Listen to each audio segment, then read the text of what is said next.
Hello friends, welcome to toppers target YouTube channel. उम्मीद करता हूं आप सभी लोग अच्छे होंगे और आप सभी की प्रिपरेशन अच्छे से चल रही होगी। आज हम जो टॉपिक लेके आए हैं वो है मैथ से, और मैथ में हम जो सीरीज कंटिन्यू कर रहे थे उसी का एक नेक्स्ट चैप्टर है, नेक्स्ट पॉइंट है, जो कि है हमारा डिवीजन से, जिसको कहते हैं हम भागफल। जनरली ये पेपर 1 और पेपर 2 जो है वो दोनों में ही पूछा जाता है, और ये अलग अलग टाइप में 1 से 2 नंबर का इजीली क्वेश्चन बनाता है। यहाँ पे अगर हम बात करें डिवीजन या भागफल, सिंपल जो क्वेश्चन है उसका 1 नंबर मिनिमम आना ही आना है, और उसके बाद एक आ जाता है डिविजिबिलिटी रूल के साथ में कि आप किस नंबर को किस नंबर से डिवाइड कर सकते हो। उस तरह के बेसिक ट्रिक के ऊपर आपको क्वेश्चन देखने को मिलता है, जिसमें नॉर्मली एक्स वाई जेड इस तरह की कुछ वैल्यू दी गई होगी और वो फाइंड करने को मिलेगी। इसी के बाद जो हमारा नेक्स्ट पॉइंट होगा, टॉपिक होगा, वो होगा रिमाइंडर से, कि किसी वैल्यू का क्या रिमाइंडर होगा, वो भी क्या है डिवीजन के ऊपर ही या डिवीजन के पोर्शन में ही देखने को हमें मिलता है। तो यहाँ से आपके पास जर्नली क्या होता है 1 से 3 नंबर के क्वेश्चन आपको देखने को मिल जाते हैं डिवीजन या भागफल से। तो ये काफ़ी इंपॉर्टेंट होने वाला है, क्योंकि काफ़ी टाइम ऐसा होता है कि यूपी टेट जैसे एग्जाम में जहाँ पे 30 के 30 मार्क्स मैथ पे जो क्वेश्चन है वो मैथमेटिकली ही आते हैं, गणित के ही आते हैं, पैडागोजी के ना आके, उस जगह आपको 3 नंबर तक का भी ये क्वेश्चन पेपर में देखने को मिल सकता है।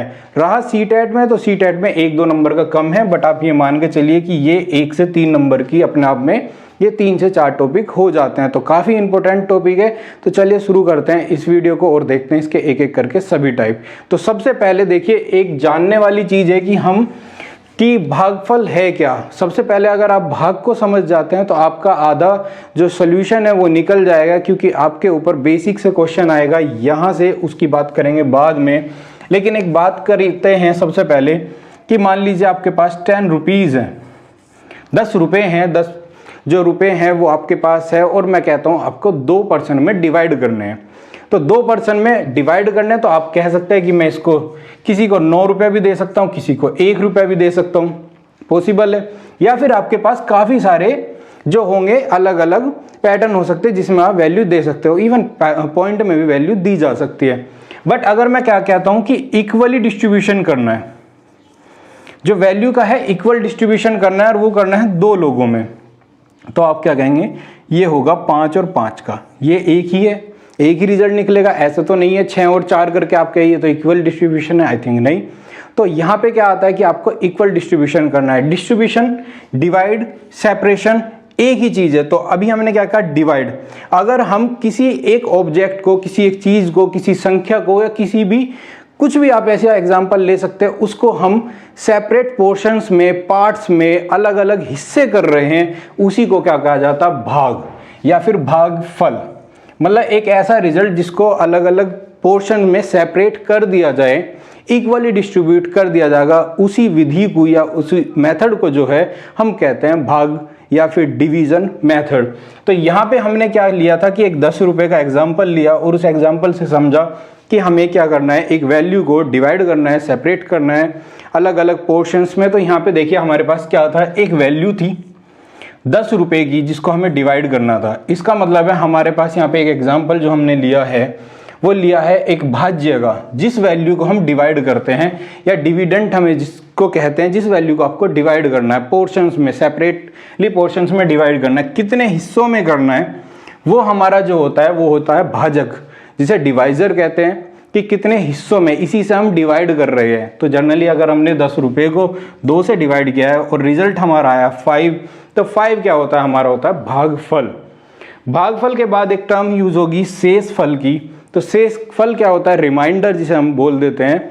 रिमाइंडर जो है वो क्या होगा, अगर ये केस 11 रुपये के साथ होता और मैं कहता 2 से डिवाइड करना है, आप कहेंगे ये तो 5.5 भी हो सकता है, बिल्कुल हो सकता है। और मैं कहूँ अगर पॉइंट में डिवाइड नहीं करना हो, पॉइंट में वैल्यूज को आपको दूसरे को नहीं देनी है, आपको अगर देना है तो पूरा हिस्सा देना है। लाइक अगर मैं एग्जांपल लेता हूँ कि 11 रुपये ना होके अगर मैं कहता हूँ इंसान है, मैन है, वुमेन है, या कोई भी हो सकता है, तो क्या आप किसी को आधा इंसान दे सकते हो? आई थिंक नहीं। दैट्स मीन आप डिवाइड नहीं कर सकते आधे में। तो उस केस में क्या कर सकते हैं, आप 5 कर सकते हो, 1-2 टीम बन गई, लाइक कि 5-5 की एक टीम हुई। 1% जो बचता है यहाँ पे, जो एक बचा है हमारे पास वो क्या हुआ, रिमाइंडर हुआ, शेषफल हुआ। तो इस तरह हम इसी पोर्शन को आज तक पढ़ते आए हैं कि ये किस तरह काम करता है। इवन अगर हम बात करें इससे अलावा तो कुछ सिंबल्स यूज होते हैं, तो देख लेते हैं सिंबल्स जनरली हमें क्या देखने को मिलते हैं भाग के, फिर हम इसको दोबारा से जो है समझने की कोशिश करेंगे। इवन ये रिलेशन है, काफ़ी इंपॉर्टेंट है, जहाँ से पूछा जाता है। तो देखिए सबसे पहले आपने देखा होगा एक सिंबल मिलता है इस तरह डिवाइड के लिए। ये क्या होता है, इसका एग्जाम्पल भी लेके चलते हैं, लाइक 20 डिवाइड बाई 3। देन हमारे पास दूसरा एक टाइप होता है, इस तरह भी आप रिप्रेजेंट कर देते हैं, जिसमें ऊपर x या नीचे एक y वैल्यू हो सकता है। ये भी सेम इस तरह भी आप रिप्रेजेंट कर सकते हैं। सेम इसी चीज़ को अगर मैं यहाँ पे लिखूँ तो 20/3 ही हम इसको लिखेंगे। तीसरा है जिस तरह ये लिखा है, कई बार एग्जाम में इस तरह भी आपको देखने को मिल सकता है। लाइक यहाँ पे क्या होगा 3, ये 20, यहाँ आपसे अलग अलग रिजल्ट पूछ ले जाएंगे कि लाइक ये x क्या होगा, y क्या होगा, ये वैल्यूज हमें जान के चेक करके बता दीजिए। तो जनरली आपको भाग के लिए ये 2 सिंबल मिलेंगे। तीसरा तो हम नॉर्मली सॉल्व करते टाइम रिप्रेजेंट के लिए यूज करते हैं, और यही हम बचपन से करते आ रहे हैं, जिसको आपको समझने में आई थिंक अभी तक कोई दिक्कत नहीं होगी। यहाँ से हम फिर से एक बार देख लेते हैं इस वाले पॉइंट को। तो हमने एग्जाम्पल के लिए यहाँ पे 3 से डिवाइड किया है 20 को, जिसका रिजल्ट क्या बन सकता है हमारे पास कि 6 तो होगा कंप्लीट, 3 होगा रिमाइंडर। ठीक है, मैं जस्ट एक वैल्यू लिखी है समझने के लिए कि हमारे पास यहाँ 3-4 वैल्यूज हो जाए। तो अगर मैं कहता हूँ कि 3 से हम डिवाइड कर रहे हैं तो ये क्या होगा, हमारी वैल्यू 3 होगी, डिवाइजर होगी या भाजक होगी जिससे हम भाग देते हैं। उसके बाद जो नेक्स्ट वैल्यू आती है वो है डिविडेंड की, किसको मतलब है कि किसको हम भाग दे रहे हैं या किसके हम हिस्से कर रहे हैं। तो वो हमारे पास क्या है 20 है, जिसके हम हिस्से करने वाले हैं, पार्टीशन करने वाले हैं। शेषफल और भागफल हमारे पास यहाँ से आ जाएंगे। तो भागफल हमारे पास क्या बचता है 6 बचेगा, और शेषफल जो बचेगा वो हमारे पास 3 बचेगा। तो इसको आप समझ सकते हैं, इसी टर्म को अगर हम सोल्व करते हैं कि 20 डिवाइड बाई 3 को, तो इसमें भागफल कितना आएगा, तो भागफल आप जानते हैं कि 6 आएगा, और शेषफल जो आएगा वो आएगा 3। ये डायरेक्टली सोल्व करें विदाउट पॉइंट्स के तो ये देखने को मिलेगा। अब बात आती है रिलेशन की। तो रिलेशन देखिए बड़ा ही सिंपल है। अगर आप डिविडेंड दैट्स मीन भाज्य को अगर वैल्यू करते हैं तो वो इक्वल होती है, हमेशा ही इक्वल होगी किसके, कि आप भाजक के साथ मल्टीप्लाई कर दीजिए भागफल की और प्लस कर दीजिए या जोड़ दीजिए शेषफल को, तो आपको क्या होगा, ये आंसर या फिर आपको भाज्य की वैल्यू मिल जाएगी। इसी रिलेशन के ऊपर आपको क्वेश्चन बार बार घुमा के देखने को मिलता है, जिसमें एक वैल्यू दे दी जाती है और बाकी वैल्यूज एक वैल्यू पूछ ली जाती है, बाकी वैल्यूज दे दी जाती है। इसको रिप्रेजेंटेशन में डिविडेंड को कैपिटल डी, बाकी डिवाइजर को स्मॉल डी, मल्टीप्लाई कोशेंट को क्यू प्लस रिमाइंडर को आर से भी डिनोट करते हैं, और इसी की हेल्प से हमारे काफ़ी सारे क्वेश्चन हो जाएंगे। और इसी से जनरली 1 नंबर का क्वेश्चन आता है। इसमें क्या होगा, जस्ट एक लैंग्वेज दी होगी जिसमें वैल्यूज को थोड़ा सा कॉम्प्लिकेट करने को कोशिश रहती है एग्जामिनर की। अगर आपने अच्छे से पढ़ा है, कॉन्सेप्ट क्लियर है, तो आप इजीली सवाल को कर पाएंगे। अब देखते हैं एक एक करके इसके टाइप को। तो सबसे पहले हम यहीं से टाइप देखना शुरू करेंगे। तो ये जो क्वेश्चन है वो सिंपल सबसे पहले टाइप बनता है, जो कि जनरली पूछा जाता है सबसे ज़्यादा टीचिंग एग्जाम में, इवन बाकी एग्जाम में भी। तो देख लेते हैं इसको। इवन इसका जो इंग्लिश वर्जन है आपको स्क्रीन पे देखने को मिल जाएगा। साथ ही साथ हम ट्राई करेंगे कि क्वेश्चन को ज़्यादा से ज़्यादा एक्सप्लेन करें, ताकि किसी को भी इंग्लिश या हिंदी का कोई इशू ना हो। तो देखिए हमारे पास क्या है, कुछ वैल्यू दी है, पहले हिंदी में पढ़ लेते हैं कि भाजक जो है वो है भागफल का 5 गुना। तो देखिए भागफल जो हम जानते हैं वो जानते हैं कोशेंट के नाम से।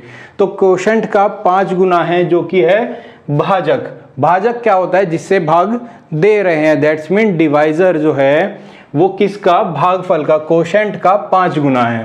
देन जो है शेषफल जो रिमाइंडर है उसका 2 गुना है। तो किसकी बात हुई है, अभी तक जो बात हुई है वो हुई है भाजक की। भाजक मतलब जिससे भाग दे रहे हैं। अब भाग देने वाले का हमें पता है कि इसको हम क्या कहते हैं, डिवाइजर। ओके, ये हो गया हमारे पास डिवाइजर। उसके बाद ये आ गया कोशेंट, शेषफल, रिमाइंडर, और ये हमारे पास आ गई वैल्यू किसकी, शेषफल जो है यदि शेषफल कितना हो 5 हो, दैट्स मीन रिमाइंडर क्या हो हमारे पास 5 हो, तो हमारे पास r की वैल्यू क्या है, वो है हमारे पास 5। अब क्या पूछा है कि हमें जो ज्ञात कराइए वो बताइए हमें संख्या क्या होगी। तो संख्या क्या करनी है, ज्ञात करनी है, नंबर हमें मेनली फाइंड करना है। अभी हमारी क्या बात हुई थी, नंबर हो या हमें इसे कह सकते हैं कैपिटल डी, जिसको हम जानते हैं डिविडेंड के नाम से। ये दोनों सेम ही चीज है, एक ही बात है, तो हमें वो फाइंड करना है। और हमारे पास क्या है, कुछ रिलेशन है, जिसमें सबसे पहले क्या है कि जो कोशेंट का कितना गुना है, 5 गुना है कोशेंट का क्या, dividend small D. Okay, small D इसको आप लिख सकते हैं भाजक या डिवाइजर।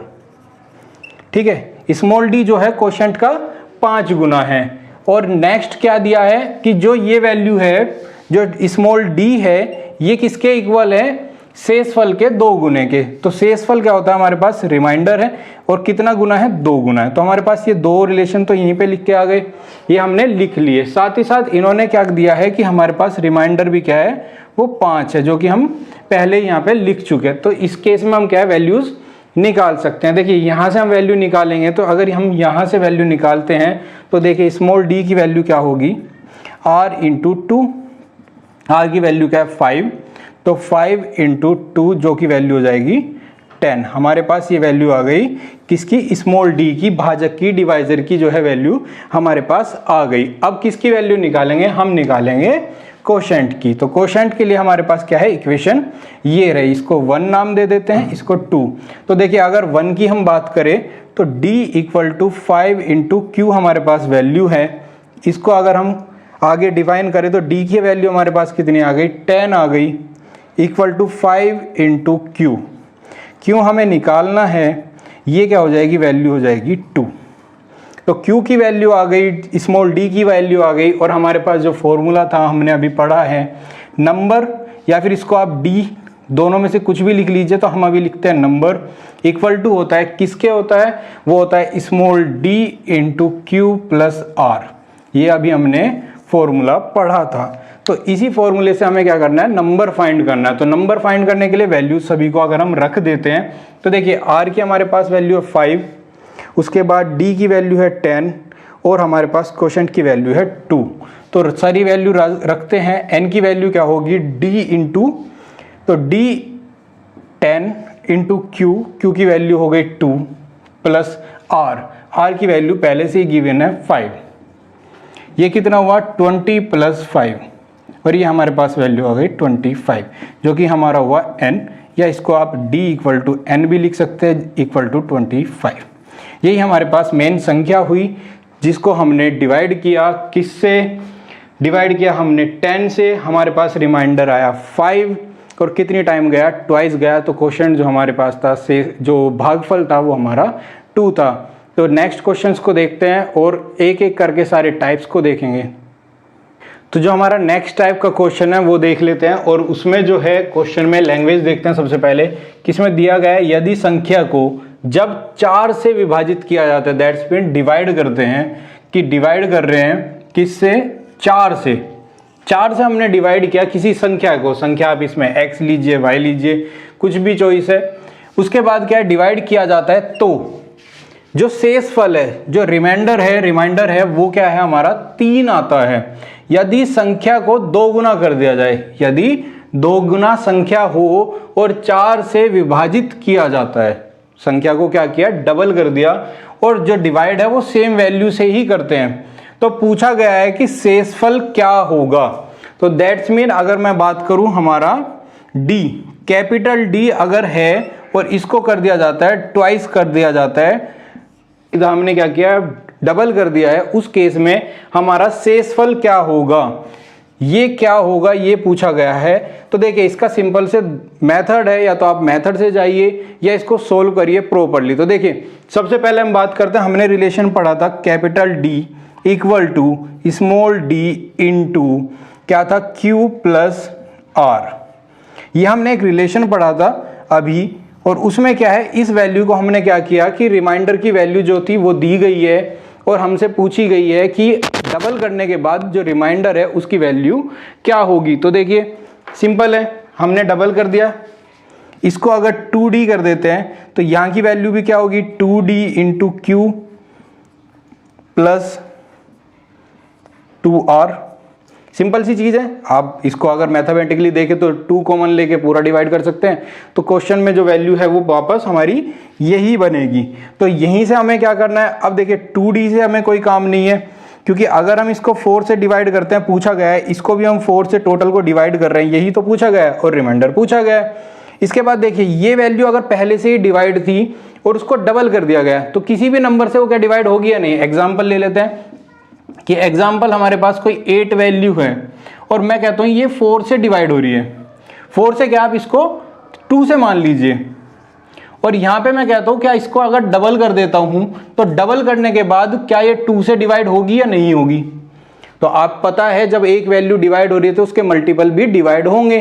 तो यहाँ पे हमने जब इस वैल्यू को, इस चीज को हमने डबल किया है तो ये भी 4 से डिवाइड होगी और यहाँ क्या होगा, रिमाइंडर 0 होगा। ये तो सिंपल है। लेकिन अब यहाँ पे जो डिवाइड होगा, क्योंकि इसको जब ब्रेक करेंगे हम इस वैल्यू को तो क्या लिखा जाता है 2d into Q upon 4 plus 2r upon जो है हमारा 4, यही तो लिखा जाएगा। तो ये वैल्यू तो डबल होने के बाद भी क्या होगी, डिवाइड होगी, और r जो होगा यहाँ पे 0 आएगा। तो यहाँ से तो हमें तब भी नहीं कुछ करना है, यहाँ से भी हमें कुछ नहीं करना। मेन चीज जो हमारी आती है वो आती है शेषफल वाली टर्म। तो अगर हमने रिमाइंडर को डबल कर दिया, रिमाइंडर को अगर डबल कर देते हैं तो वैल्यू क्या है, हमारा रिमाइंडर की वैल्यू क्या है, शेषफल की वैल्यू है 3। तो 2 से मल्टीप्लाई कर देंगे और डिवाइड अभी भी किससे कर रहे हैं, 4 से। इवन इसमें वैल्यू अगर चेंज करते हैं तो उसमें थोड़ा सा कॉम्प्लेक्सिटी बढ़ जाएगी, अदरवाइज यही रहेगा। अब अगर आप एक चीज बताइए, ये वैल्यू बनी आपके पास 6 डिवाइड बाई 4, और अगर आप 6 को डिवाइड करते हैं 4 से तो आपके पास वैल्यू क्या बनेगी रिमाइंडर की, वो बनेगी r इक्वल टू 2, और यही हमारा क्या होगा, आंसर होगा। सिंपल सा तरीका है, आप इसको डायरेक्टली यहां से इस तरह डबल रिलेशन में देन उसके बाद कैलकुलेट कर सकते हैं, समझ सकते हैं, या फिर आप यहां से क्या कर सकते हैं, आप सिंपल सी चीज है कि आप यहां से क्या करें, रिमाइंडर को उठाए, शेषफल को उठाए और उठा के सीधा डबल कर दीजिए, 2r करिए, डिवाइड बाई करिए, जिस वैल्यू से डिवाइड पूछा गया है, यहाँ पे पूछा गया है 4 से, तो 4 से ही क्या करिए आप डिवाइड करिए और डायरेक्टली वैल्यू निकालिए यहाँ से। जैसे कि हमारे पास 2 इंटू 3 डिवाइड बाई 4, तो 6 डिवाइड बाई 4 क्या होगा हमारे पास, जो रिमाइंडर यहाँ बचेगा वो r इक्वल टू 2 बचेगा।